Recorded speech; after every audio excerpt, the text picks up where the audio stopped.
अनिरुद्धा जी, मैं ये पूछना चाहती हूँ कि देश विदेश हर तरफ से जो लोग हैं महाकुंभ के साक्षी बनने जा रहे हैं, आ करके शाही स्नान लेंगे, अपने पाप धोने जा रहे हैं। तो अब पाप तो जो है वो दो प्रकार के होते हैं, एक होता है जो गलती से हो जाता है और दूसरा जो जानबूझ कर किया जाता है।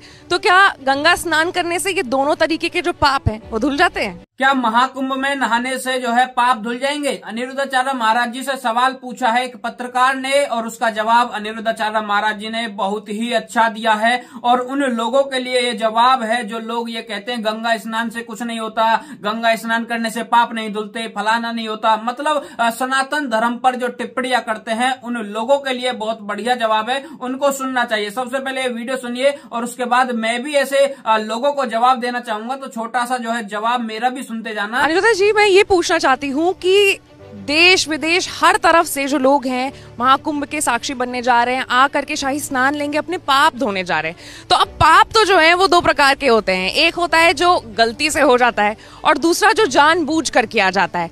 तो क्या गंगा स्नान करने से ये दोनों तरीके के जो पाप हैं वो धुल जाते हैं? मनसा वाचा कर्मणा तीन तरह के पाप होते हैं।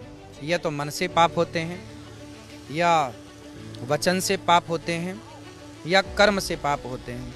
तो मनसा वाचा कर्मणा तीनों तरह के पाप तब समाप्त होते हैं जब आप पापों का प्रायश्चित कर लें और फिर संकल्प लें कि अब से दोबारा पाप नहीं होगा। यदि आप पाप करने के बाद कहते हैं कि अब गलती नहीं होगी, आपने स्वीकार कर लिया, तो निश्चित मानिए कि आपके सारे पाप भगवान क्षमा करते हैं, दोबारा पाप ना हो। और भगवान कहते हैं कि सन्मुख हों ही जीव मोहि जबहि, जन्म कोटि अघ नासहि तबहि।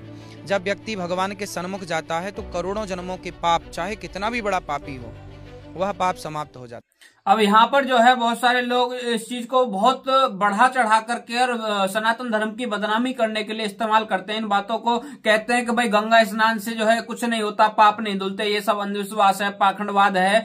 तो मैं उनको बता दूं, तुम कभी जो है पूरी बात सुनते ही नहीं हो। ये जो पूरी बात है ये अनिरुद्धाचार्य महाराज जी ने तुम जैसे लोगों के लिए ही कही है, तुम जैसे लोगों को ये बात सुननी चाहिए। और दोस्तों, इस वीडियो को ज्यादातर लोगों के पास शेयर करना। ऐसे लोग जो है जो ऐसी ऐसी बातें करते हैं कि भाई पाप नहीं धुलते, फलाने नहीं होता, तो ये लोग पूरी तरीके से बात सुनते नहीं है। महाराज जी ने जो स्पष्ट बताया कि अगर तुम प्रण ले लेते हो कि भाई अनजाने में हुआ या फिर जानकर हुआ, कैसे भी कोई पाप हो गया, लेकिन तुमने अब प्रण ले लिया कि अब जो है हम पाप नहीं करेंगे, तो वो जो है निश्चित ही पाप तुम्हारे धुल जाएंगे, साफ हो जाएंगे।